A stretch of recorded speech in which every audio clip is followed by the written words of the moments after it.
Some of the biggest stories in science start in the most unlikely places. And this one?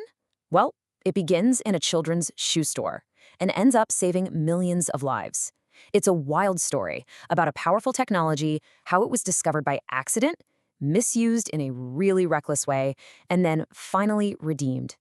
So picture this. It's the 1930s. You take your kid to get new shoes, but instead of one of those metal measuring things, the whole family gathers around this big, clunky machine.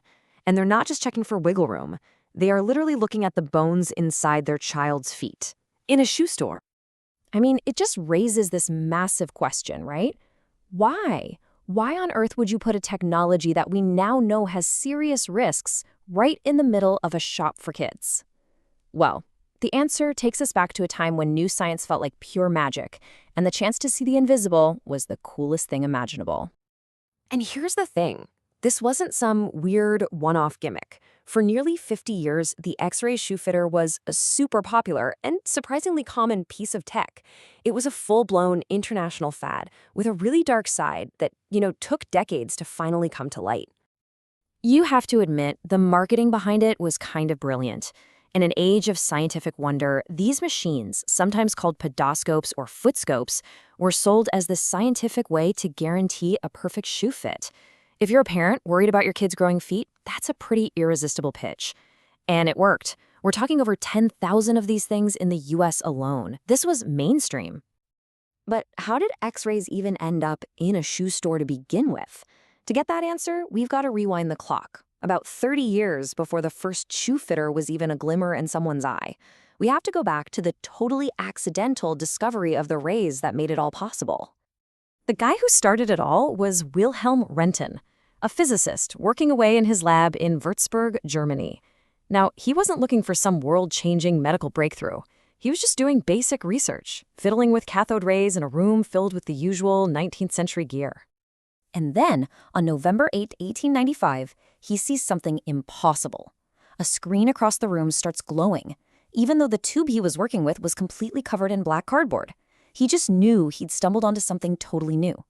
For the next 7 weeks, he basically locked himself in his lab, trying to figure out what these strange new rays could do.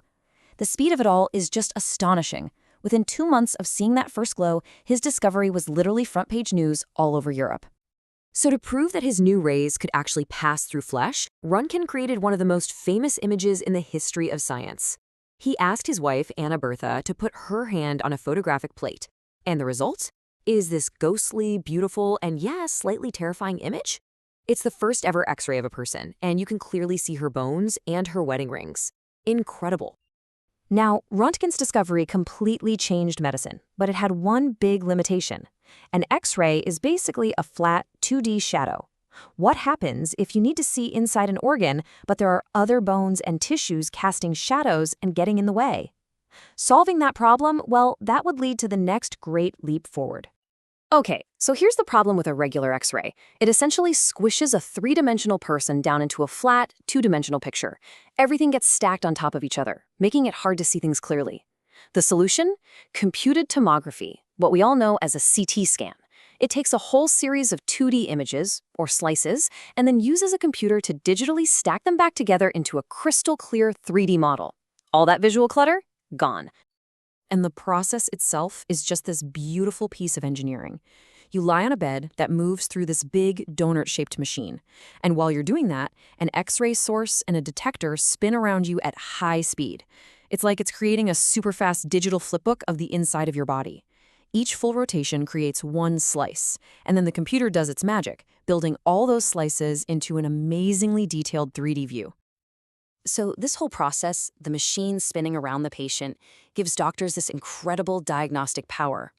The result is an image that's just crystal clear, showing something like a really complex bone fracture, with details that would be pretty much impossible to see with a simple, flat X-ray. And the person we have to thank for this amazing leap is Godfrey Hounsfield. He was an English engineer who, back in 1967, took the basic idea of the X-ray and combined it with new computer technology to build the very first clinical CT scanner. It was a device that would, not surprisingly, go on to win him the Nobel Prize. But all of this incredible progress had a cost. And to really appreciate what a lifesaver the CT scan is today, we have to go back to that shoe store and face the hidden dangers that were ignored for way, way too long. We have to talk about the forgotten martyrs of radiation. 116 Roentgen. Let that sink in.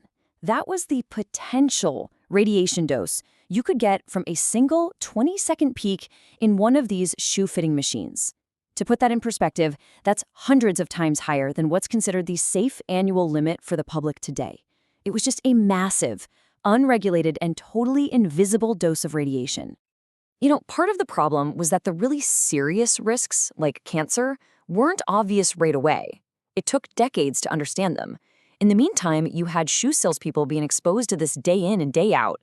And the most tragic part is that children, who we now know are way more sensitive to radiation, they were the main customers.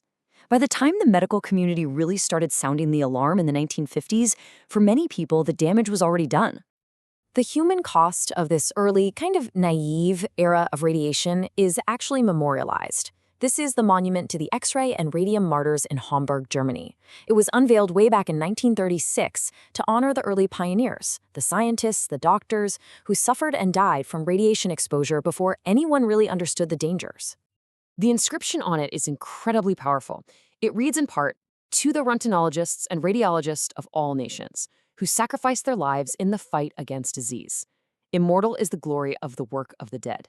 It's just a very somber reminder that scientific progress, it often comes at a great human cost. So when you look at the whole picture, this entire story really shows us that X-ray technology has always been a double-edged tool. The big difference between the shoe store and the modern hospital is our understanding of how to balance the incredible rewards against the very real risks. And putting the actual radiation doses in perspective is really key. So a standard X-ray today, it's a pretty low dose. That shoe fluoroscope, as we've seen, could be astronomically, dangerously high. And a modern CT scan? Well, it is still a relatively high dose procedure, but, and this is the crucial difference, today, that dose is only given when the benefit of getting a precise diagnosis far, far outweighs the calculated risk. And those benefits are just undeniable. I mean, from spotting tiny tumors and life-threatening blood clots to showing doctors exactly where internal injuries are after an accident, the CT scan has become one of the most powerful tools in all of medicine. A technology that started as a scientific curiosity and was misused as a shoe-fitting gimmick is now, quite literally, a lifesaver. The whole journey, from Röntgen's lab to the modern CT scanner, took nearly 100 years of discovery, of mistakes, and of learning from those mistakes. And it leaves us with a final, really important question to think about. What revolutionary technologies are we all using and embracing today, whose full story, with all of its benefits and all of its unforeseen risks, has yet to be written?